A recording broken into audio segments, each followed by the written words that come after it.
Bible कहती जब Israeli लोग प्रार्थना कर रहे थे कि परमेश्वर हमें राजा की गुलामी से छुड़ा, क्योंकि वचन कहता है कि राजा ने उन्हें कठिन कठिन कामों से उनकी जिंदगी को दुखी कर दिया था, बोझ के नीचे उनकी जिंदगी को कर दिया था। और वचन कहता है कि वो परमेश्वर की भविष्यवाणी को याद करने लगे कि प्रभु ने कहा था कि 400 साल के बीतने के बाद मैं अपने लोगों को मिस्र से छुड़ा लूंगा। वो प्रार्थना करने लगे। जब 430 साल बीत गए, जब भविष्यवाणी पूरी नहीं हुई, क्योंकि वो नहीं जानते थे कि कोई भी भविष्यवाणी अपने आप पूरी नहीं होती जब तक आप उस भविष्यवाणी के विषय में प्रार्थना नहीं करते या काम नहीं करते। इसलिए नए नियम में लिखा हुआ है कि भविष्यवाणियों को तुच्छ ना जाना जाए, और जो भविष्यवाणी तेरे विषय में की गई हैं उनके अनुसार तू एक अच्छी लड़ाई को लड़े। पौलुस ने अपने बेटे, अपने स्पिरिचुअल संत तिमुथियुस से यह कहा। इसका मतलब भविष्यवाणी अपने आप पूरी नहीं होती जब तक कि उन भविष्यवाणियों के विषय में लड़ा ना जाए। और हमारी लड़ाई इंसानों से नहीं, किसी पार्टी से नहीं, किसी धर्म से नहीं, बल्कि शैतान से है। और हम परमेश्वर के सामने भी प्रार्थना में लड़ते हैं, जिस तरह याकूब लड़ा था और जीत गया था। तो वचन कहता है कि हमें प्रार्थना करना जरूरी है, और उन भविष्यवाणियों के विषय में जो हमारे लिए की गई हैं उनके लिए भी हमें लड़ना जरूरी है, यानी प्रार्थना में फाइट करना जरूरी है। तो वचन कहता है कि जब वो फंस गए वहां पर, उन्होंने प्रार्थना करनी शुरू की। जब उन्होंने प्रार्थना करनी शुरू की तो परमेश्वर ने अपने दास को भेजा, उन्होंने मूसा को भेजा। और बाइबल कहती है मूसा के वचनों के ऊपर जिन्होंने मन लगाया और यह विश्वास किया कि मूसा अपने आप से नहीं आया है, मूसा परमेश्वर की ओर से आया है, और जो परमेश्वर की ओर से यह वचन कहेगा हम उस वचन के ऊपर यकीन करेंगे और हमारी जिंदगी सेम नहीं रहेगी और हम गुलामी से छुड़ाए जाएंगे। वो गुलामी चाहे बीमारी की हो, वो गुलामी चाहे शैतान की हो, वो गुलामी चाहे मानसिक हो, डिप्रेशन की हो, वो गुलामी किसी भी तरह की हो सकती है आपकी लाइफ में। लेकिन वचन ये कहता है कि जब आप परमेश्वर के वचन को सुनते हैं और फैसला कर लेते हैं कि आज से मैं अपना दिल दिमाग परमेश्वर के वचनों के ऊपर लगाऊंगा, तो वचन कहता है वो गुलामी नहीं रहती। परमेश्वर आपको बंधनों से छुड़ाता है और गुलामी से छुड़ाता है। और उस वचन को जो उसने मूसा को दिया था और लोगों को छुड़ा लिया था, आज मेरा विश्वास है कि परमेश्वर जो वचन आपके लिए देने वाले हैं वो पूरी तरह से आपको और आपके परिवार को छुड़ा लेगा। इस मसीह जिंदगी में क्या सबसे ज्यादा जरूरी है, क्या है सबसे ज्यादा इंपॉर्टेंट हमारी लाइफ में? आज जितने क्रूसेड्स आज तक मैंने किए हैं, मैं one of the most important word मैं आज आप लोगों के लिए लेके आया हूं। कल रात से मैं परमेश्वर की प्रेजेंस में था, अपने परिवार के साथ नहीं था, और प्रभु से कह रहा था कि परमेश्वर तेरा आत्मा मुझ पे जाहिर करे कि तू अपने लोगों से क्या कहना चाहता है। तो वचन कहता है याकूब 5 उसकी 16 से 20 आयत में, इसलिए तुम आपस में एक दूसरे के सामने अपने अपने पापों को मान लो और एक दूसरे के लिए प्रार्थना करो जिससे चंगे हो जाओ। धर्मी जन की प्रार्थना के प्रभाव से बहुत कुछ हो सकता है। एलिया भी तो हमारे समान दुख सुख भोगी मनुष्य था, और उसने गिड़गिड़ाकर प्रार्थना की कि मेह ना बरसे, तो 3.5 साल बारिश यानी मेह नहीं बरसा। फिर उसने प्रार्थना की, आकाश से वर्षा हुई और भूमि फलवंत हुई। हे मेरे भाइयों, यदि तुम में से कोई सत्य के मार्ग से भटक जाए और कोई उसको फेर लाए, तो वह ये जान ले जो किसी भटके हुए पापी को फेर लाएगा, हर एक प्राणी को वो उस प्राणी को वो मृत्यु से बचाएगा और उसके पापों के ऊपर वो पर्दा डालेगा। सब बोलो आमीन।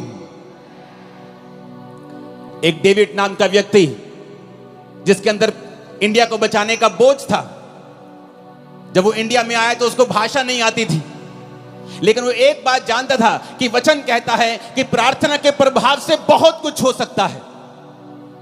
एलिया भी तो हमारे समान दुख और सुख भोगी मनुष्य था, क्योंकि जिनकी जिंदगियों से मिरेकल्स होते हैं या जिनकी लाइफ में मिरेकल होते हैं, लोगों को लगता है कि शायद ये आसमान से उतरा हुआ पुरुष है कोई, इसलिए इसके जब ये प्रचार करता है या ये प्रार्थना करता है, लंगड़े चलते हैं, शायद ये स्वर्ग से उतरा है।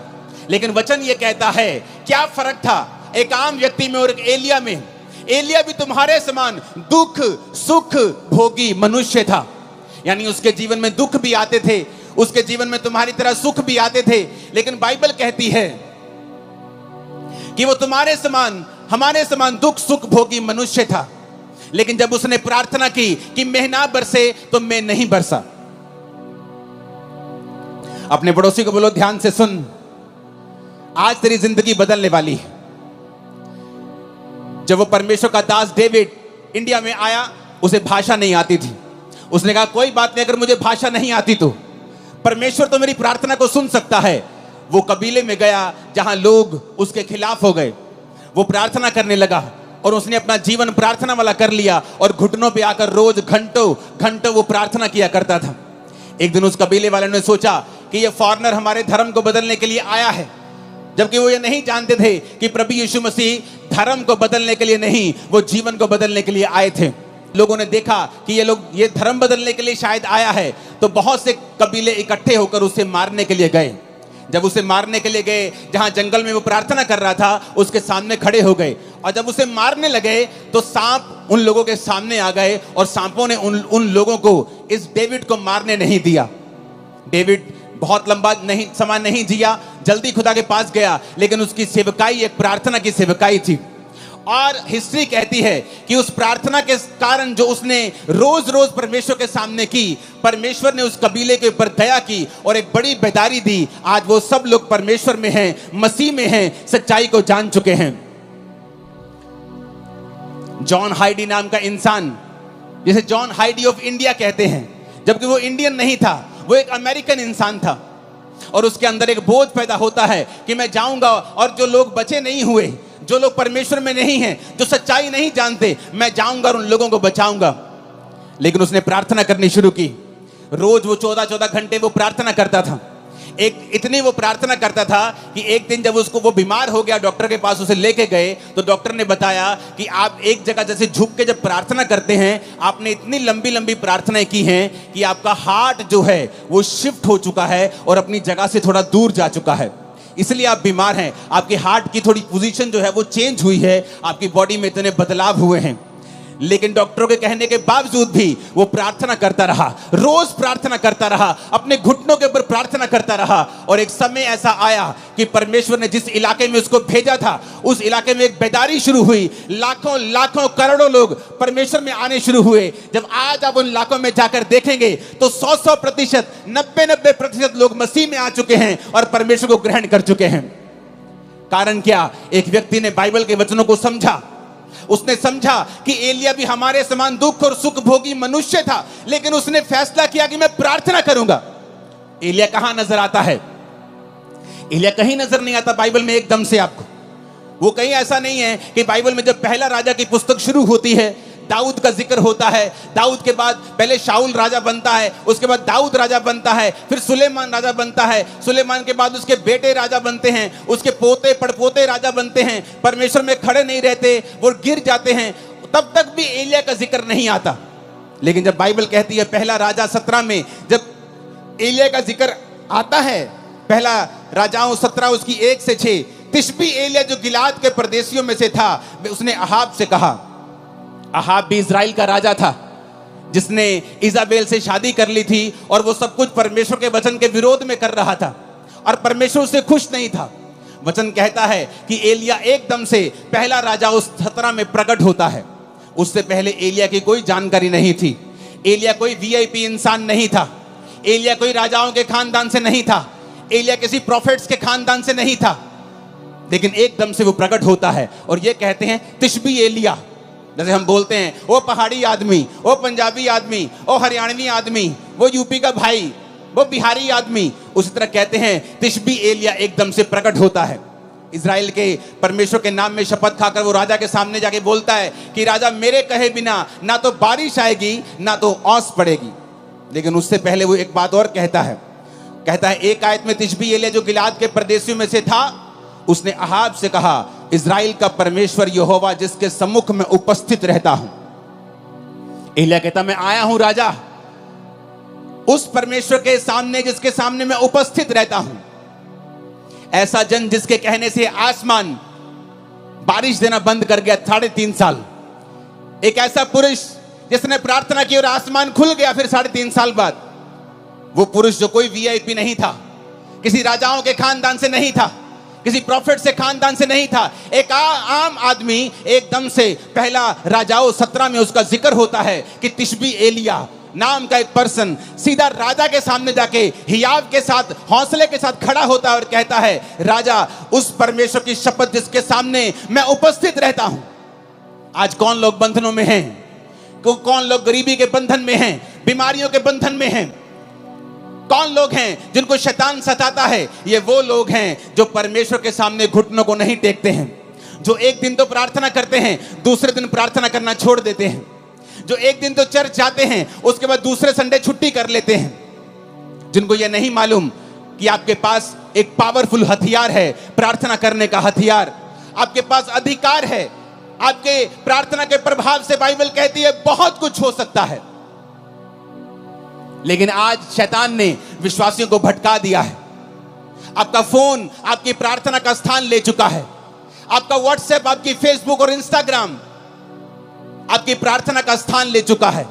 जब भी आप प्रार्थना करने के लिए बैठते हैं, आपको काम याद आता है, आपको व्हाट्सएप याद आता है, आपकी मम्मी आपको कॉल करने लगती है, आपकी बेटी आपको तंग करने लगती है, क्योंकि शैतान नहीं चाहता आप प्रार्थना करें। तिशबी एलिया, बाइबल कहती है, एक आम इंसान था। आप सोचते मैं एक आम इंसान हूं, मैं कैसे अपनी जिंदगी को बदल सकता हूं? मेरा परदादा भी गरीब था, मेरा दादा भी गरीब था, मेरा बाप भी दिहाड़ी करता था, मैं भी गरीब हूं, तो परमेश्वर मुझे कैसे, हमारे परिवार में इतने सालों से चल रहा, कैसे बदल सकता है? लेकिन वचन कहता है, एलिया भी तुम्हारे समान दुख और सुख भोगी मनुष्य था, लेकिन जब उसने प्रार्थना की मेघ ना बरसे तो मेघ नहीं बरसा, जब उसने प्रार्थना की मेघ बरसे तो मेघ बरसा। ऊंची आवाज में बोलो हालेलुया। हम प्रार्थना के महत्व को समझते हैं। एक पास्टर प्रार्थना कर रहा था और काम कर रहा था। बहुत साल उसने सेवा की, लेकिन इतने रूहें नहीं बचा पाया। उसको आंखों का रोग हो गया। जब आंखों का रोग हो गया, उसने कहा अब तो मैं सेवा नहीं कर सकता, लेकिन मैं प्रार्थना करूंगा। और उसने प्रार्थना करनी शुरू कर दी।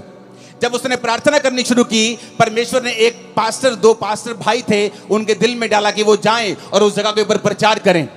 और हिस्ट्री बताती है कि जब उसने प्रार्थना की तो रिवाइवल शुरू हुआ। वो 16-16 घंटे, 14-14 घंटे रोज प्रार्थना करता था। और उस जगह पे जब रिवाइवल आया तो 1 लाख लोग रोज यीशु मसीह को अपना जीवन देने लगे और पूरा इलाका परमेश्वर में आ गया। कारण प्रार्थना।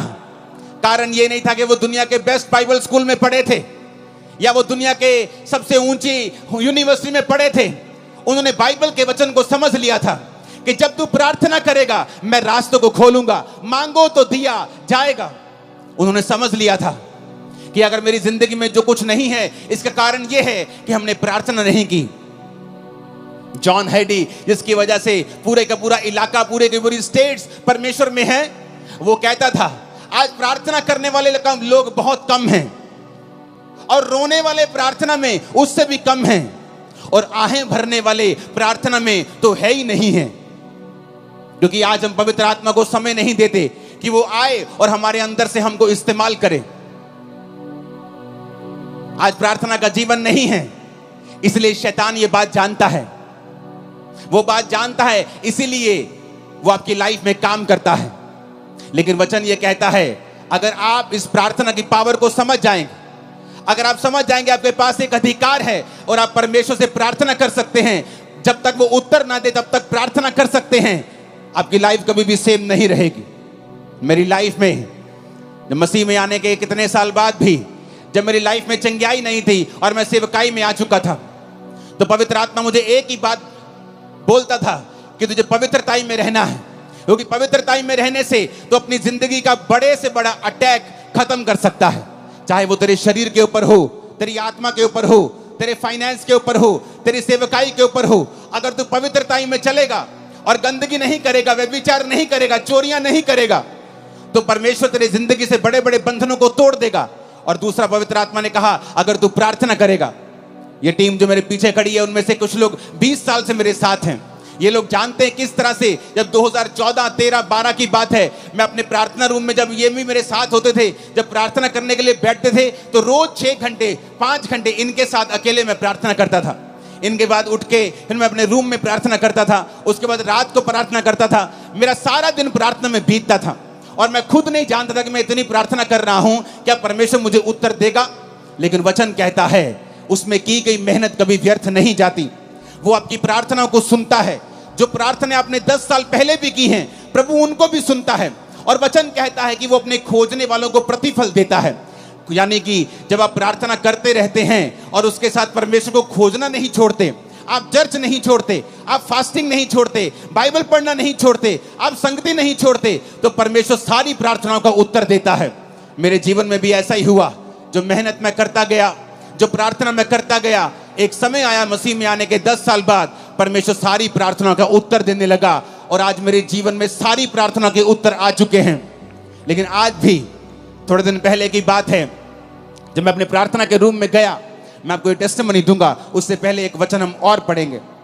प्रेरितों के काम 3 उसकी 1 से 8 आयत में लिखा है, पतरस और यूहन्ना तीसरे पहर प्रार्थना के समय चर्च में जा रहे थे और लोग एक जन्म के लंगड़े को ला रहे थे, जिसको वो प्रतिदिन मंदिर के उस द्वार पर जो सुंदर कहलाता है बैठा देते थे कि वो चर्च में आने वाले उसे भीख मांगे। उस भिखारी ने पतरस और यूहन्ना को चर्च में जाते देखा और उससे भीख मांगी। पतरस ने यूहन्ना के साथ उसकी ओर ध्यान से देखकर कहा, हमारी ओर देख। और वह कुछ पाने की आशा से उनकी ओर ताकने लगा।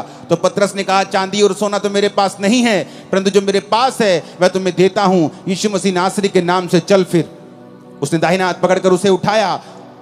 उसके पांव और टखनों में तुरंत बल आया। वो उछलकर खड़ा हो गया, चलने फिरने लगा, चलता कूदता प्रभु की स्तुति करता हुआ उस चर्च में गया। वचन कहता है आज बहुत से लोग चाहते हैं कि उनकी मिनिस्ट्रीज में लंगड़े चलें, उनकी जिंदगियों से भी बड़े बड़े काम हों। जब वो प्रचार करें, उनकी मिनिस्ट्री से भी बड़े बड़े काम हों। लेकिन अगर आप ध्यान से बाइबल पढ़ेंगे तो पतरस और यूहन्ना उस समय लंगड़ा चलाने के लिए या हीलिंग करने के लिए चर्च में नहीं आ रहे थे। वचन कहता है वो प्रार्थना करने के लिए चर्च में जा रहे थे। उनके लिए प्रार्थना इतनी इंपॉर्टेंट थी कि वो घर बैठ के प्रार्थना नहीं करना चाहते थे। वो ऐसे ही उठे कि तीसरा पहर है, चलो प्रार्थना करने के लिए वो घर से निकलते थे। प्रार्थना करने का एक इंपॉर्टेंस, एक महत्वता, एक बड़ा स्थान उनकी लाइफ में था। आज लोग कैसे प्रार्थना करते हैं? मोबाइल ऑन करके, टीवी ऑन करके, बच्चों के साथ कुकर के ऊपर दाल चढ़ा के, राजमा चढ़ा के, और साथ साथ में देखते भी रहेंगे कितनी सीटी हो गई। जैसी आपकी प्रार्थना है फिर वैसा ही रिजल्ट है। टूटी हुई प्रार्थना, बिना फोकस की प्रार्थना और टूटी हुई जिंदगी और टूटा हुआ रिजल्ट, चाहे वो सेवकाई में हो चाहे वो लाइफ में हो। इधर वो जा रहे हैं, कहां? चलो आओ चर्च में चले, तीसरे में प्रार्थना करने के लिए। कहां है? चलो 5 किलोमीटर, चलो चलते हैं चर्च में प्रार्थना करने के लिए। अरे क्या प्रार्थना करने के लिए इतनी दूर जाना? चलो किसी कमरे में बैठ के थोड़ा सा कर लेते हैं प्रार्थना। इंपॉर्टेंस, महत्वता, प्रार्थना के जीवन को कीमती समझना, उसे स्पेशल समझना। अफ्रीका के जाके हिस्ट्री देखो, जिन पास्टर्स ने उन्हें बदला है, वो अपनी जिंदगी में 90-92% अपना पैसा परमेश्वर को देते, सिर्फ 8% रखते थे अपने पास। 14 घंटे रोज प्रार्थना करते थे और बोलते थे कि जिस पास्टर की प्रार्थना 8 घंटे से कम है वो अपने आप को फुल टाइम पास्टर बोलना बंद कर दे। और बोलते थे कि जब हम प्रार्थना नहीं करते थे, जोर जोर से बोलते थे, लोग समझते नहीं थे। जब हम प्रार्थना करके जाते थे तो हम जो भी बोलते थे लोगों के हृदय में जाता था और लोग चेंज होते थे। कारण क्या? प्रार्थना। पतरस और यूहन्ना प्रार्थना करने के लिए जा रहे हैं। कोई लंगड़ा चलाने के लिए नहीं जा रहे, हीलिंग करने के लिए नहीं जा रहे, प्रार्थना करने के लिए जा रहे हैं। और रास्ते में लंगड़ा मिलता है, उनकी ओर देखता है और पैसे की आशा से, कुछ पाने की आशा से देखता है। वो कहता है भाई साहब पैसा तो मेरे पास नहीं है। हाँ चर्च का पड़ा होगा बहुत, लेकिन मेरे पास तो अपना नहीं है पर्सनल। मैं तुझे पैसा तो नहीं दे सकता, लेकिन वो दे सकता हूं जो तुझे सबसे अधिक चाहिए। यीशु मसीह नासरी के नाम से उठ और चल फिर। आप जानते लोगों ने इस मिरेकल के बाद पतरस और यूहन्ना को पकड़ लिया।